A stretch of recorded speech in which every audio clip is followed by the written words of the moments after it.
ஆதி கோரக்கி சப்த கன்னிகள் பட்டாணி சுவாமியே துணை. வணக்கம் நேயர்கள், நீங்கள் பார்த்து கொண்டிருப்பது ஜோதிட சாஸ்திரம் கேவி அஸ்ட்ரோ சேனல். இன்றைய தலைப்பு 12 லக்ன யோக திசையின் அமைப்புகளும் மாற்றங்களும். ஒரு மனிதனுக்கு யோக திசை அவனுடைய வாழ்க்கையில் நடைபெறும்போது மிகப்பெரிய வரம் என்று கூறலாம். ஒவ்வொரு லக்கினத்திற்கும் 2 திசைகள் யோக அமைப்பை தரும். அது எப்போது வரும், எந்த காலகட்டத்தில் வரும் என்பது யாருக்குமே அறிந்திடாத ஒன்று. இந்த யோக திசை நடப்பில் வந்தாலும் அதனை முழுமையாக பெறுவதற்கு ஒரு பாக்கியம் என்ற ஒன்று அந்த ஜாதகருக்கு இருக்க வேண்டும். இந்த யோக திசையை அவர் பெற பூர்வ புண்ணியம் மற்றும் பாக்கியமும் மிகவும் வலிமையாக இருக்கும்போது அவருடைய வாழ்க்கையில் மேன்மையான பலன்களை அந்த ஜாதகர் அடைவார். இந்த யோக திசையே பூர்வ புண்ணியம் மூலமாகவோ பாக்கியத்தின் மூலமாகவோ கிடைக்கும். ஆனால் அந்த யோக திசையை தரக்கூடிய பாவமே பழுதுபட்டால் அமைப்பை யோகம் கிடைத்தாலும் அந்த யோகத்தை அந்த ஜாதகர் முழுமையாக பெற தடை இருக்கும் பொழுது யோக பங்கம் அவருக்கு உண்டு என்பதை மறந்து விடாதீர்கள். இந்த யோக திசை 25 வயதிற்கு முன்னாடி வந்தால் அந்த யோக திசை வந்தும் வராதது போல், ஏனெனில் அது பக்குவம் இல்லாத வயது. 25 வயதுக்கு மேலே அந்த திசை செயல்படும் போது அந்த ஜாதகர் மிகப்பெரிய வளர்ச்சியை நோக்கி பயணம் செய்வார். இது அனைவராலும் அறியப்படும். அவனுடைய சராசரியான வாழ்க்கை முன்னேற்ற பாதையை நோக்கி பயணம் செய்யும். இந்த யோக திசையில் எந்த செயலை செய்தாலும் அவனுக்கு முன்னேற்ற பாதை மட்டுமே தரும். இது உங்களுடைய குடும்ப உறவு அல்லது உங்களுடைய வீட்டுக்கு அருகில் உள்ள நபரோ நடந்திருக்கலாம். அவன் என்ன செய்தானோ தெரியல, படித்து முடித்ததும் நல்ல வேலை, கல்யாணம், குழந்தை, இதன் மூலம் அவன் அபார வளர்ச்சி அடைகிறான். என்னன்னே தெரியல, பல பேர்த்துக்கு ஒரு யோசனையே இருக்கும். இந்த திசை வந்து விட்டாலே யோகம், முன்னேற்றம், எல்லா விதமான வளர்ச்சியும் மனிதருக்கு கிடைக்கும். இந்த திசையானது எல்லா மனிதருக்கும் கிடைப்பதில்லை. அப்படி கிடைத்தாலும் அந்த யோகத்தில் பல வகையான இடர்பாடுகளும் ஏற்பட்டு கிடைக்காமல் போய்விடும் அமைப்பும் ஒளிந்திருக்கும்.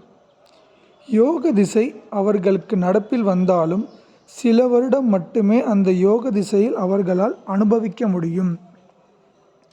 அந்த யோக திசை குறைந்தபட்சம் 4 வருடங்கள் இருக்கும். அதற்கு அடுத்து அவர்களுக்கு கஷ்டமும் வருகிறது. இந்த யோக திசையை அந்த ஜாதகர் தக்க வைத்து கொள்ள நல்ல வழிபாடுகளையும் நல்ல கர்மாக்களையும் அந்த திசையில் செய்யும்போது அத்திசையானது மேலும் அவர்களை வளர்ச்சி பாதையை நோக்கி கொண்டு செல்லும். இதை ஏன் இங்கு முக்கியமாக சொல்கிறேன்னா, சில பேர் சொல்லி இருப்பாங்க ஜாதகர்கள், ஜோதிடர்கள், உங்களுக்கு இனிமேல் யோக திசை தான். யோக திசை ஆரம்பித்ததும் உங்களுக்கு பல வகையான கஷ்டங்களும் இடைஞ்சல்களும் துன்பங்களும் பயண விபத்துக்களும் பொருளாதார பின்னடைவும் சில பேருக்கு ஏற்படலாம். அது ஏன்னு அவருக்கே தெரியாது. இங்குதான் அந்த யோகம் பங்கம் ஏற்படுகிறது. ஏனெனில் அந்த யோகத்தை செய்ய வேண்டியவரை அவயோகத்தையும் செய்கிறார். இது ஏன்னா அந்த யோகாதிபதி கிரகண தோஷமோ பங்கமோ பாவக்கிரகங்களின் பார்வையோ பெற்றிருக்கலாம். ஒரு மனிதன் சராசரியான வாழ்க்கை வாழ்வதற்கே மிகப்பெரிய போராட்டத்தை அவன் சந்திக்கிறான். ஒரு வேலையாக இருந்தாலும், நல்ல மன வாழ்க்கையாக இருந்தாலும், குழந்தையாக இருந்தாலும், வீடாக இருந்தாலும் போராட்டம் என்பது பெரிய அளவில் உள்ளது. இந்த யோக திசையானது குழந்தை பருவத்தில் இருந்தால் அபார வளர்ச்சியை அக்குழந்தை கிடைக்கிறது.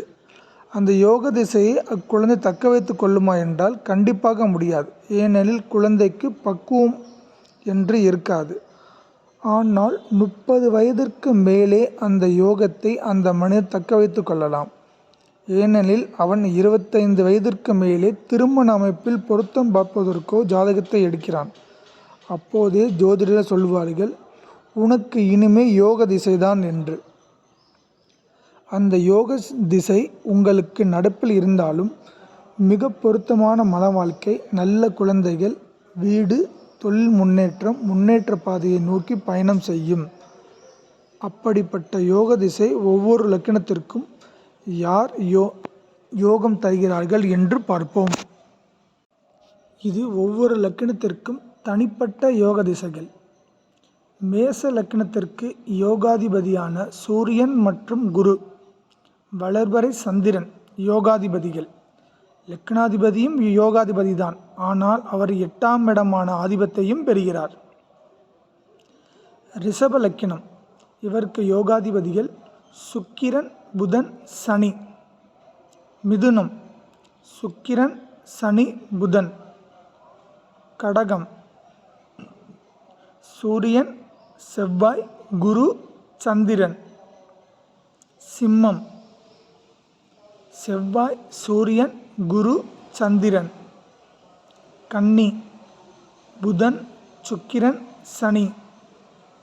துலாம் புதன், சனி, சுக்கிரன்.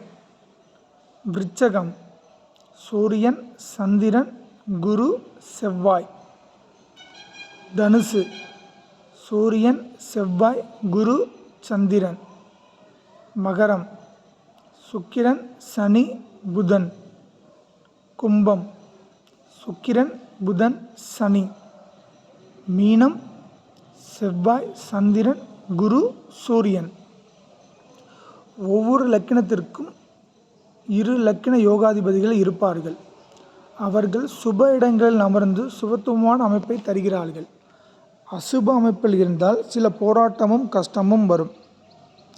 ஒவ்வொரு லக்கினக்காரர்களும் தங்களுடைய யோகாதிபதிகள் யார் என்று தெரிந்து அவர்களுடைய தசைகள் நடப்பில் வராமல் இருந்தாலும் அந்த யோகாதிபதிகள் சுபத்துவமாக இயக்குவதன் மூலமும் அந்த கோவில் வழிபாடு செய்வதன் மூலமும் அந்த யோக திசையில் நடப்பில் வராமல் இருந்தாலும் சில இன்னல்களை தடுக்கும் விதமாக அந்த யோகாதிபதிகள் உங்களை காப்பாற்றுவார்கள். இது போன்ற ஜோதிட தகவலை பெற எங்களுடைய சேனலை சப்ஸ்கிரைப் பண்ணுங்கள், அருகில் உள்ள பெல் பட்டனை கிளிக் பண்ணுங்கள் மற்றும் கமெண்ட் பண்ணுங்கள். இந்த தகவல் பயனுள்ளதாக இருந்தால் உங்களுடைய நண்பர்களுக்கும் ஷேர் பண்ணுங்கள். நன்றி, வணக்கம்.